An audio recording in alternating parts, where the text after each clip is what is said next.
You said you have a starter? I have an idea for one. Is it going to be terrible? I don't think so. Okay. You just got to roll with it when I start with it. All right. You ready? No. Well, good. Hold on.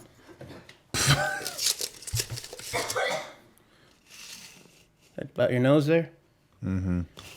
What? All right, we're about 4 feet. We got to go 2 more feet back. We got to go wider here. We can't start until we're 6 feet apart. The 6 foot thing. That was so bad, John. So bad. So bad. Oh, I'm sorry. That's all I got.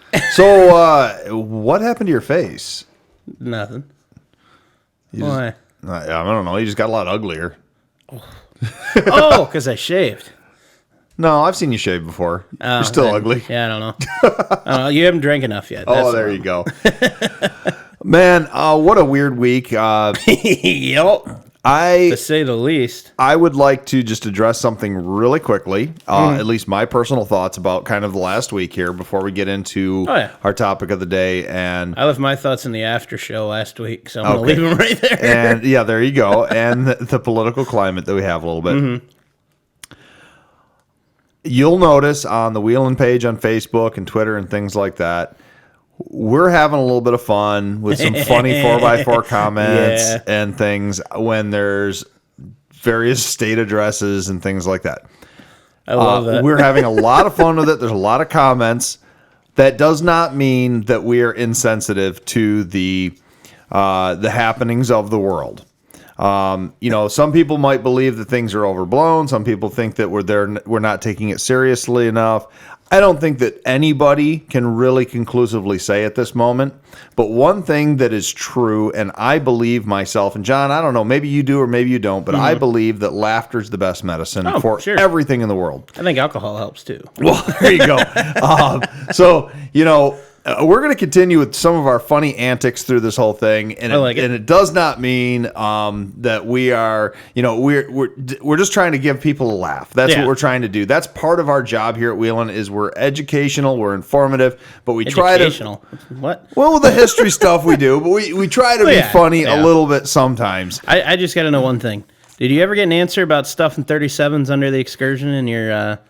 The one comment on the Trump speech? Yeah, not from Trump himself. Mike Pence, though, got back with me. Because nobody wants to listen to him anyways.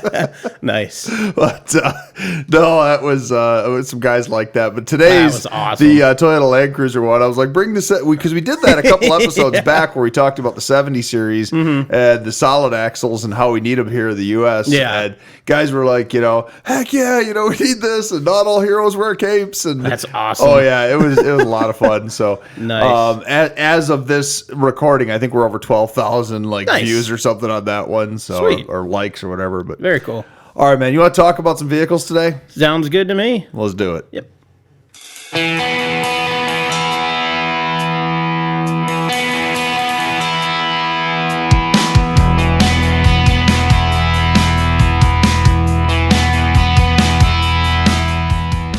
It's time to hit the trail, lock in those hubs, and throw it into low range. Because you are listening to Wheelin' with Keith and Johnny Orange, broadcasting from the Thin Line Off-Road Studio. They're here to talk about 4x4s, trucks, and everything to do with enjoying the great outdoors. Buckle up. Here's your hosts, Keith and Johnny Orange. All right. So we've explained ourselves and where we stand, humor, stuff like that. But we can still take things seriously sometimes, too. Oh, yeah. And one of the things that I would like to take seriously here is we're a 4x4 show. We're an off-road show. And some of you may have heard of the term a bugout vehicle. Now, bugout vehicles, I'm sure you've heard of the term before. Yeah, it's just a vehicle that's bug-free. Yep, exactly. No electrical nuisances, no little critters inside. And definitely not one of those old wood-bodied station wagons, because those get termites. Yes, exactly. Yeah. Meaning to frame rot. A bug-out vehicle, is... Wait, is that where we get the term put it to the floorboard? Put it to the floor. Oh, yeah, from wooden floors. Yeah, absolutely. Okay, cool. Like in the old Model A's, Model T's, they were wooden floors. Correct, yes. A bug-out vehicle is...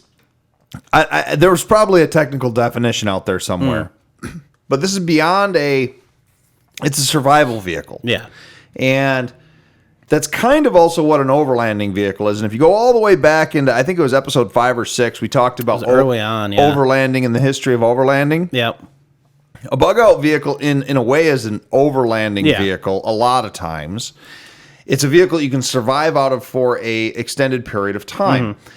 Some people take bug-out vehicles to the next level, though, where they make things bulletproof, or they make things kind of like we talked about in the SUV Kings episode, episode 3, with the Carlman King, where you could get the bulletproof option. Yeah. That'd make a pretty interesting bug-out vehicle. That would. It'd sacrifice the fuel mileage, but... Well, yeah. And so I thought maybe you and I should bounce some ideas today, back and forth off of each other, as to what we feel, and your idea, my idea might be completely different, what the ultimate bug-out vehicle would be, and how to prep your rig for Armageddon, end of the world, a global pandemic, whatever you, and we're not profiteering off this, but it's the topic at hand, and some people, some of our listeners, may have never really thought about that before. Like, if I've got to survive zombie apocalypse style out of my vehicle, what am I going to put in it? I got kind of a plan B. But you got a plan B. Okay. Sort of. Well, so I guess maybe the easiest place to start with this is the obvious. I personally... Air conditioning. Well, okay. That's not the obvious in my opinion. Yeah. I personally do not believe that a efficient, effective bug-out vehicle can be two-wheel drive. No, there's no way. I think that every wheel, every axle that you have on that vehicle. So if you've got a six-wheel vehicle, I think they all need to drive. Yeah, I could see that. And on top of that, I think that they all need to be locked so you don't have the slippage on an axle. So, because you got to remember, when you get an off-camber situation, like let's say you're going down the freeway and all of a sudden the freeway's blocked because of whatever, volcanic eruption or dinosaurs or whatever, Yeah. And that's a big concern up here, especially. Exactly. Yeah. And you need to go off the side of the freeway and through a ditch. If you've got only power to one front wheel and one rear wheel, you got a pretty good chance, even with a four-wheel drive vehicle, of getting stuck in that ditch. Yeah, absolutely. So I'm thinking lockers front and rear. So that's my platform. Starting with that, lockers in every axle and four-wheel drive. No two-wheel drive vehicles. I would agree with that. Okay, so what you think would bring... I mean, we'll talk about some of the smaller stuff that you'd put in the vehicle, but if we're talking about platform... where would you be, John? What's your... Something solid frame. I think that'd probably kind of go hand in hand with multiple axles like that, though.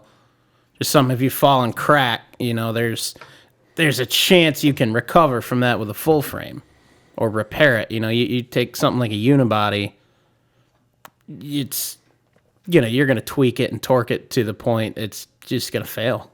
So what you're saying is, even if it's a unibody...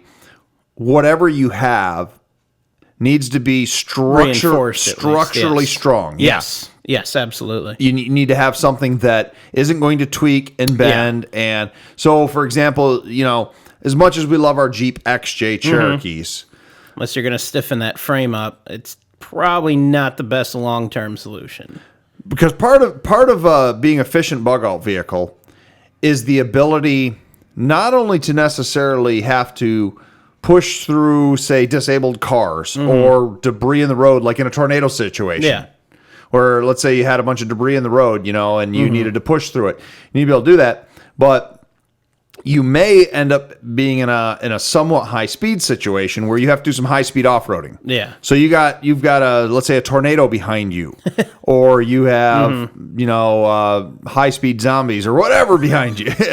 I don't know, man. Aliens chasing you, So we're gonna need a tail gunner now in this as well. Well, we'll get to the protection end of this thing, but if you're in something that's soft structurally, and all of a sudden you have to say go right off the road, that down with supplies and people, and go off the road into big bumps and big whoops. Yeah.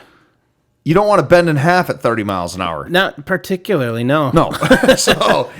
So solid frame, good suspension. I think, again, that kind of goes hand in hand with the axles. Yeah. The next big thing I'd say, and I know what I want to say to this, but I know the opposite is true, or more true. I would say like an old mechanical diesel engine. Oh, absolutely. But fuel availability. I mean, yeah, with that you can run it on, oil, fuel oil, diesel. You can, convert them to run on veggie oil, waste oil, all that kind of stuff. But generally speaking, in a lot of places, gasoline I would think would be easier to get, at least initially. And there are people that will go back and forth on that. So and that's why I say I would lean towards the diesel, because you can there's such a wider variety of whatever you can dump in the tank and make it run on. Well, the old Deuce and a Halfs had multi-fuel engines in them. Oh, really? And a multi-fuel engine was a mechanically injected engine. I don't know exactly how it worked, and some of our military folks or Deuce and a Half enthusiasts out there can correct us or tell us about it. But I know that you could run them off of diesel, jet fuel, JP9. You could run them off of motor oil. You could run them off of gasoline. But I believe, and maybe producer Andrew could even tell us, because I know that he was involved with a first responding agency that had some of those way back in the day. But I believe when you run them off of gasoline, you have to put in some oil or something because it's just too thin on the multi-fuels. Okay. Producer Andrew's saying he doesn't know either. I've personally never messed with one. I've known people that have had them. So, but the multi-fuel engine, yes. Now, for what you're saying, gasoline versus diesel, a mechanically injected diesel engine, such as, say, a Mercedes diesel that you have in your Jeep, or a 12-valve or a 4BT Cummins, pretty much anything that burns that you can put in that tank that's not going to clog up your fuel filter, it will run on. It'll run on kerosene. Yeah, and that's why I like the idea of anything that's oil-based, you can run it. Yeah, well, see, that's the thing. You can't do that with a gasoline engine. No. You can't just take all of a sudden and start putting... I mean, with a gasoline engine, you might get away for a little while running some E85 in it. If it's not an E85 vehicle, it's going to run hot and start burning stuff up. Yeah. But, that's about it. Oh, yeah. And so with a diesel engine, you do that. But keep that in mind. Like John's saying here, a mechanical diesel engine... Yeah, not a modern, an old one. Pretty much something made up to about 1997 or so. Yeah, and that's kind of like I said, my plan B. Yeah, there's some electronics in Pegasus, but it's just a matter of switching a couple wires around, and I have full functionality of that vehicle in an SHTF situation. Yeah. So that's what I like about that. And that's the reason, too, that our own military, U.S. military, for many years, and they still have in operation mechanical diesel engines. Nice. Most vehicles, most Humvees. I wasn't aware of that. I thought they kind of all switched up. No, they're almost all military vehicles are diesel. Nice. And on top of that, almost all of them, up until recently, were mechanically injected diesels. Nice. They are now starting to do some EFI stuff. They're messing around with a few things, but they still have a lot in their fleets that are mechanical. Yeah. And I believe they're going to keep a lot of them in service just because of that. Yeah. And another reason, and this is going to sound like a really crazy reason, but an EMP... I was just going to say that. Yeah. Okay. Absolutely. And again, that's part of my plan B. A couple wires and everything's mechanical on that. Yeah. That's why I love it. Now, in an EMP situation, for our listeners, if you don't know what we're talking about there, an electromagnetic pulse. An electromagnetic pulse could happen naturally from a big solar flare. A big solar flare. Yep. It could also happen by some sort of terrorism where somebody creates a device that can do that. And it's not science fiction. This stuff this is very real. This is very real. This happens. Yeah. And an electromagnetic pulse can, for a moment of a couple of seconds to a couple of minutes, days, or even weeks, depending how strong it is, can take out the ability for electricity to travel. So even if you have, say, like an old 350 Chevy gas engine that still needs electricity to run the distributor, an EMP is going to take that engine out. A diesel engine, an old mechanical diesel engine, does not require any electricity to run. Nope. Now, that's the beauty of it. Here's your problem, though, is your transmission. I'm all good there. They eventually, so a manual transmission, there's no electronics. Nope. Automatics, pretty much by the mid-90s, they started putting all these electronic controls on your transmissions. Yeah. So your transmission might not shift if it's not a mechanical. So if you're building a rig and you're building a zombie-proof rig here, if you're going to go with a mechanical diesel engine, you then want to go with a mechanical transmission, either a manual or something like an old TH400 automatic or an Allison automatic. Something that can be shifted manually. Something that can be shifted manually, yeah. Well, or just it shifts automatically, but through hydraulic pressure, not I through always forget electronic. about those. Yeah, the older automatics were that way. The disadvantages is most of the overdrive, or I'm sorry, most of the automatics that are non-electronic don't have an overdrive. Yeah. There are some exceptions, like the T8 or the 700R4 GM transmission, and some of the Allisons and things like that. So you'd want to, if you need the overdrive because you're going to go high speeds, but that's typically not what a bug-out vehicle is about. Bug-out vehicle is about being Getting able to somewhere safe, maintaining that. Exactly. Yeah. So I didn't mean to go right to drivetrain, but I think that was important. That's kind of the next step, anyways. Yeah. I mean, we've kind of gone down up. Now we got to go front to back. Well, true. We talked a little bit about the axles. I think wheels and tires are important too. Oh, absolutely. And Absolutely. That's kind of what makes it all happen. You put slicks on there, like you said, you got to go off road. You're screwed. the next step beyond just a good, say, off-road tire like a mud tire would be to go to a bead lock Yes. to keep your tire on the rim. Yeah. A run flat if you're fortunate enough to be so equipped with. Exactly. And then a run flat on the inside, like a Hummer H1 surplus wheel, or some of the bigger 20-inch military stuff. Yeah. Can do that. You get those ones that have the square tread blocks in them. Those are nice. Exactly. Those are. I had a hard enough time when we were messing with the one rubber run flat. I couldn't imagine trying to put one of those things. Oh, they'll probably split though, aren't they? What's that? The ones that have like the fingers on them, the run flats. Yeah. Those are like in two pieces, aren't they? Yeah, the magnesium ones. Yeah. I was gonna say hard enough time with a rubber one. I don't know how in the world you'd get a solid one of those inside They the bolt tire together. without ruin it. Yeah. See, that would have been much easier. Yeah, they are. They are. The rubber ones suck. And people say, well, wait a minute, why would I need to run flat? Maybe I'll just carry a couple spares. And I've seen that where people have said, I've got a bug-out vehicle, and they put like 6 spares on the roof. Yeah. Well, now you're sacrificing weight and other storage, though. weight, storage, and time possibility, And if you're in a situation where you're profile. Yeah, and if you're getting away from something in a high-speed situation, you've got, or not even high speed, but you got somebody at your tail, Yeah. you blow a tire, you're not going to pull over and ask Mr. Bad Guy No. to wait while you change your tire. No, that's not how that works. So, in my mind, in my world, run flats beat spares Oh, yeah. all day long. If you can make it happen, absolutely. Yeah. Without a doubt. So that's a good thing to have. Yeah. One last thing before we take a break, John. This is a debate that has gone on in the bug-out vehicle world for a long time. Small and quick, or big, massive that you can carry a lot of stuff with you. Small and quick. You like small and quick for your can get bug-out away. vehicle. For your bug-out vehicle. If you're trying to get away from somebody or something, you can get away. If you got something big, chances are who or whatever is going to catch up to you. Now you have to defend it. Mm-hmm. So can you? That depends what you're carrying. See, equipment and supply-wise, it's totally dependent. I tend to lean that same way with you as well. And that's kind of like the overlanding crowds. The true overlander world, they even have a hard time, even though they've been embracing in the last couple of years the full-size truck platform, in many parts of the world, getting down certain streets or certain trails with a full-size, full-width truck can be quite difficult. And that's another good point in that note. If an SHTF scenario we're talking here, if you're bugging out 3 months, 6 months down the road, roads aren't maintained, trails aren't maintained, they're going to start to overgrow. You got a big honking truck full of spare tires, you're dragging on the sides, you're catching stuff, you risk getting stuck. And the heavier you are, the more chance you are of bogging down. Yeah, you got something light and small.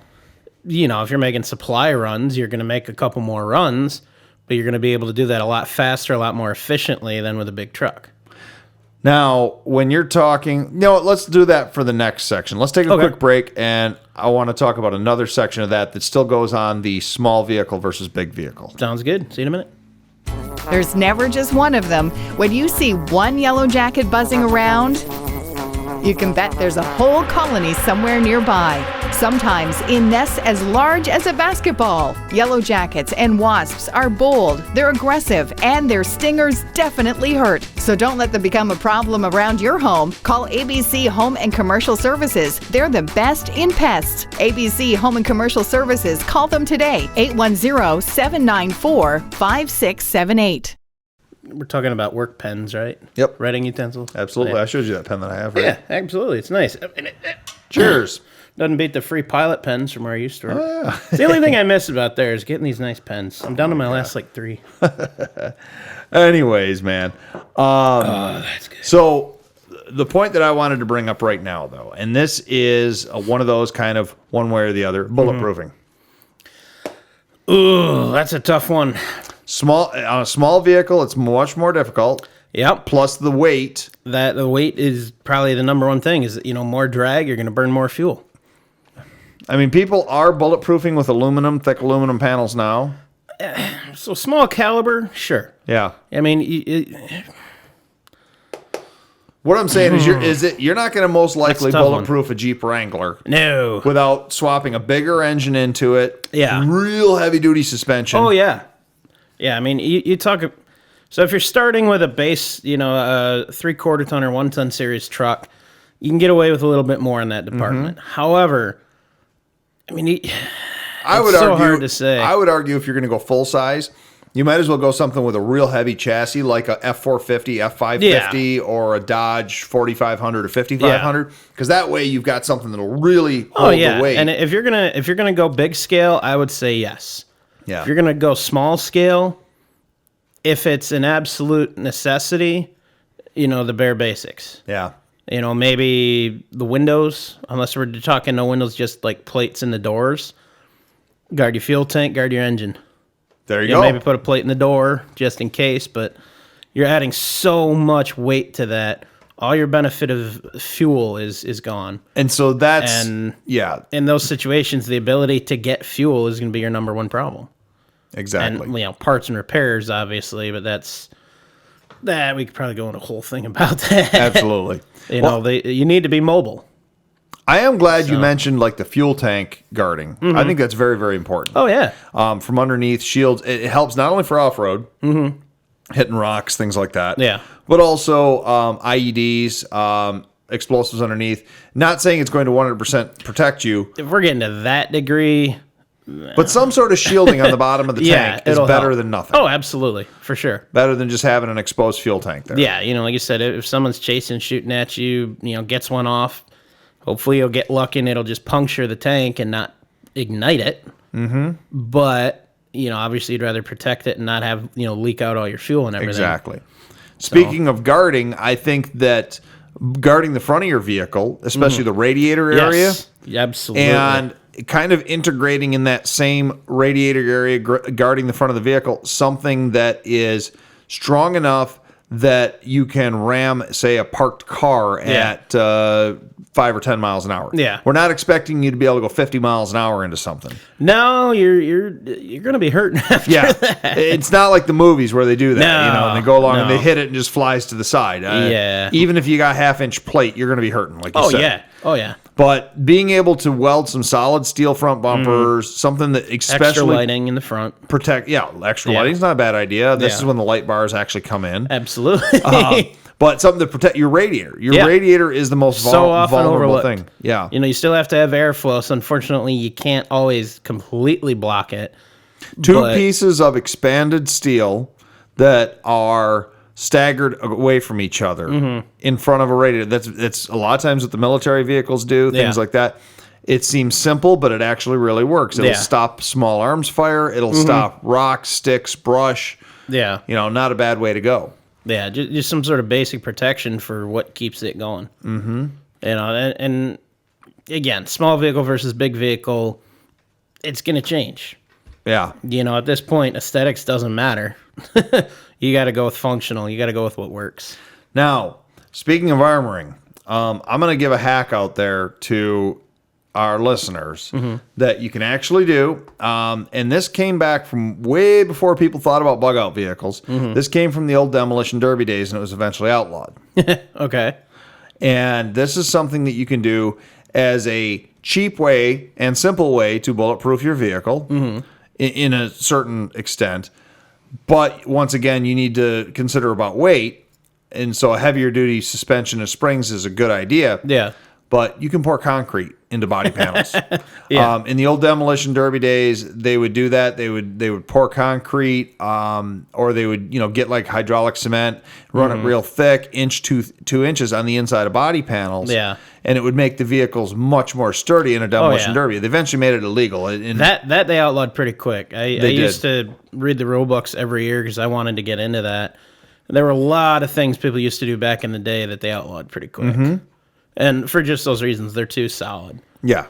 For this situation, no holds barred, but Yeah, survival is key. Yeah, if you're thinking you're going to survive, you need to Yeah. get so many miles, and you're afraid of being shot at Yeah. or something like that, then, getting a couple bags of quick-rete and pouring them in your door panels. I mean, Yeah. it's crude, but it works. If it works, that's all that matters. And, the same thing is a lot of people don't realize bulletproof glass, but they think it's something special, that it's just, the special glass you buy. Bulletproof glass is multiple panels of glass together. Yeah. So you can actually stack yourself multiple panels of plexiglass, anything like that. You can make your own bulletproof glass. Yeah. You can watch YouTube videos on how to do it. We're not thinking bullets here, full on war or anything like that. This is Mad Max. Yeah, we're and I don't think neither John or I believe that we're going to be at that state anytime soon. No. I mean, I'd be all right with zombies. But Oh, okay. All right. So talking about all of that, now, if we're talking about for a bug out vehicle, I think that the next thing that you really need to talk about is kind of supplies. Now, we did cover a lot of that. If you go back in one of our old episodes and we talk about your everyday trail carry or whatever, Yeah. I don't remember what episode that was. I want to say maybe was 8, tracking the 9. numbers. Yeah, it was around 8 or 9, something like that. It's one of our earlier episodes. And John had a very comprehensive list about fire starters and things like that. And so we don't really need to get into all of that again, because I No. think you and I covered that for 20 or 30 minutes in that episode. Most of it was that. Yeah. Yeah. So what I think is important is the stuff that beyond your everyday trail carry for an off-roader, what else would you... Fuel and fluids Well, yeah, you'd mentioned that before. for you and the vehicle. Yeah. Probably the number one. Again, some basic survival gear, fire starter, tent, or a couple blankets, keep Yeah. warm with, candle or something. Sure. What was it they used to teach? A candle and a coffee can, and you can heat up a vehicle like inside, keep it warm enough to not freeze. Oh, yeah. Yeah, I mean, just stuff like that, just your basic bare necessities.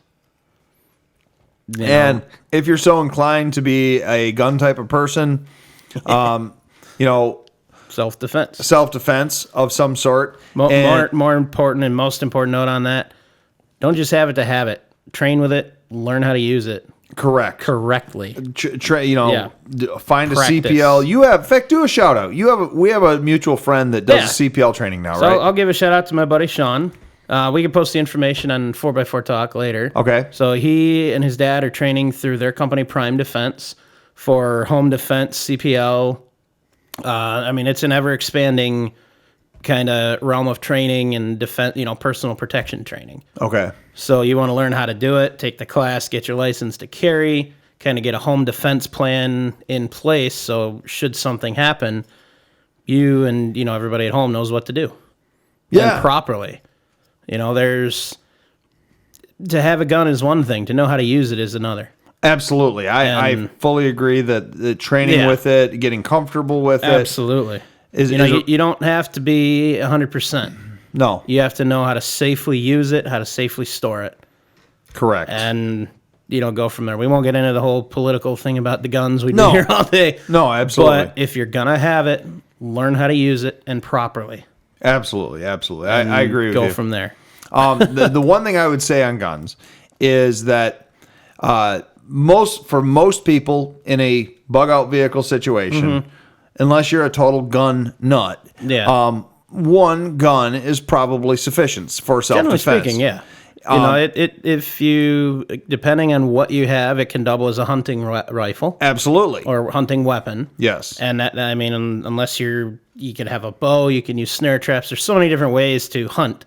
Yeah. You know, this just makes it a lot easier. Well, what I was going to say is if you are going to have more than one gun in your bug out vehicle, or, well, yeah, it would be gun because you wouldn't be talking necessarily about bows and arrows in this situation. But if Yeah. you were going to have more than one, a good rule or a good idea is, you know, unless you're talking the difference between, say, a shotgun and a handgun, if you're going to have multiple handguns, have them be the same caliber. Yes. And so that way That's you the can biggest carry a certain amount of ammunition, 100 rounds, 200 rounds, whatever you're Yeah. going to carry with you.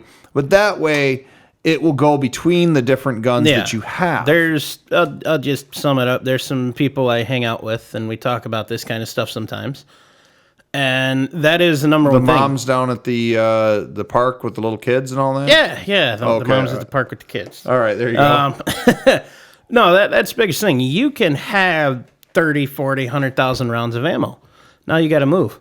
Mm-hmm. That's all of your storage space in your vehicle. Yeah. You know, to have that much ammo, to have a ton of supplies is great if you're stationary. But if you got to move, it does you no good.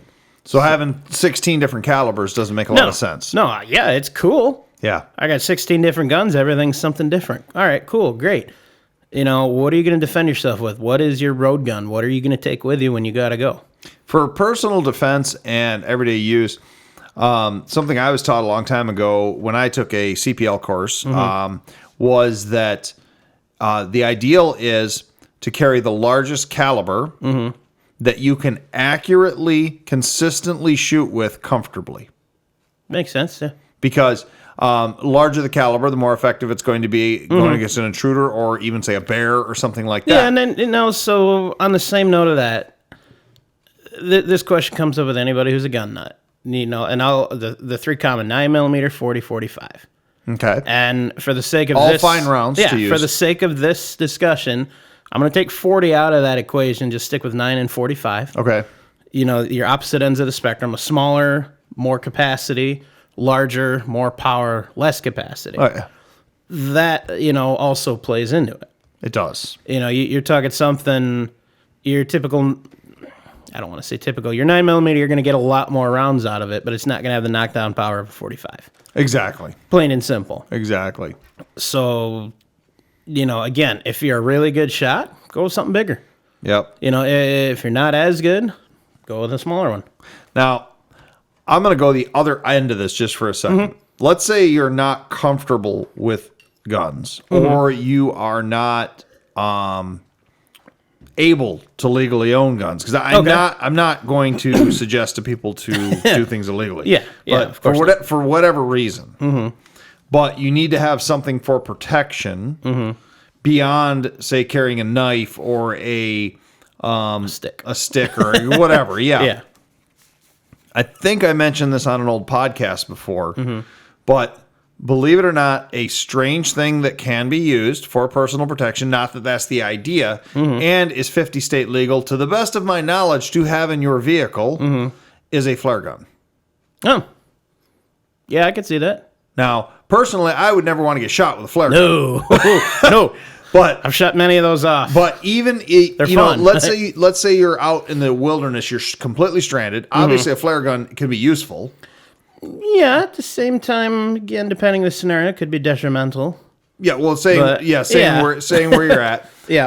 But if you had, say, let's say a rabid animal coming at you or something like that, shooting a flare gun in its direction, even if you don't hit it, a little bit better of a chance. yeah, you're gonna have a little better of a chance. So it's just something. I gotta apologize. I keep itching. I got a haircut and a shave, in case you haven't noticed, before I came out here today, and it's I thought you had the zombie virus. no, I didn't get the T virus. Is that what it is? The T virus?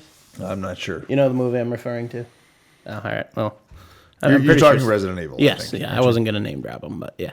Oh, whatever. I love those movies. I don't care. I haven't seen They're any in a pretty good. long time, but anyways. Okay, so something we didn't touch on. I personally don't think it's as big of a thing to have in a bug out vehicle as it is in an overland vehicle. Recovery equipment. Yeah. I think it's not a bad idea to have maybe a winch or something, but it is a lot of weight. And a winch at the front of a vehicle that you may have to ram something with, you're going to damage the winch. Yeah. So my personal thing is with a bug out vehicle, winch, carrying something like a come along, coffin hoist, something like that with you might be. There's video. I know producer Andrew shared it to us in our podcast chat the one day. The rope and 2 logs thing.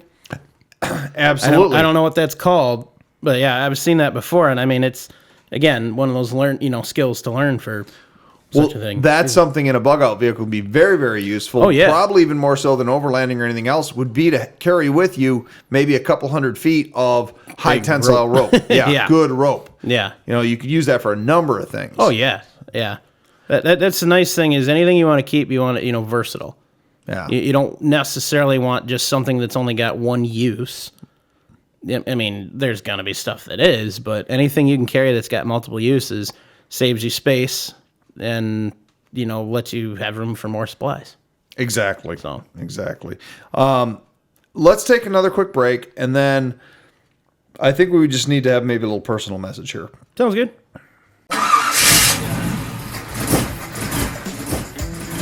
Hey, it sounds like it's time to swap out that old engine for something better, John. Yeah, man, but I have so much into my trans and transfer case setup already. I don't want to change those too.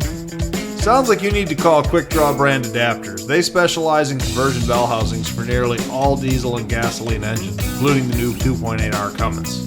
I like weird engines. I want something different. Then you definitely need to visit QuickDrawBrand.com today. They have those hard-to-find parts. They also have used diesel engines available. You can call them at 513-446-9654. Cool, I'll do that. See what they have. Thanks.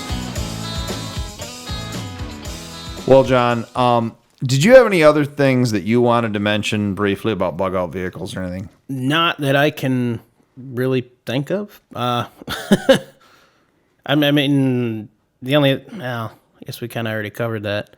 Well, we were talking pretty fast. We covered a lot of things. I just want to slow down for a minute here and give a little bit of a personal message to our listeners because... Sounds good, Keith. Yeah. Our listeners, we have listeners all over the world. I know that we have listeners in Greece. We have many listeners in Italy. Especially Italy right now has... Their death toll has gotten to the point where it is higher than China. Yeah. We do have listeners in China. We have listeners in Australia. We have listeners all over the place. This global event is truly that. It is a global event. And from me and from Johnny Orange here at Wheelin, I think that we want to reach out. We want to offer our ray of hope, our condolences. We want to continue to offer you this awesome show. We may have to, if there's different quarantine things or whatever, we may have to change our platform a little bit, but we're going to continue to do this. But, we want all of our Wheelin fans out there and in the Wheelin world to come together, and I would like to encourage them to... we were kind of joking a little bit about bug out vehicles a little bit here, and we were saying different things.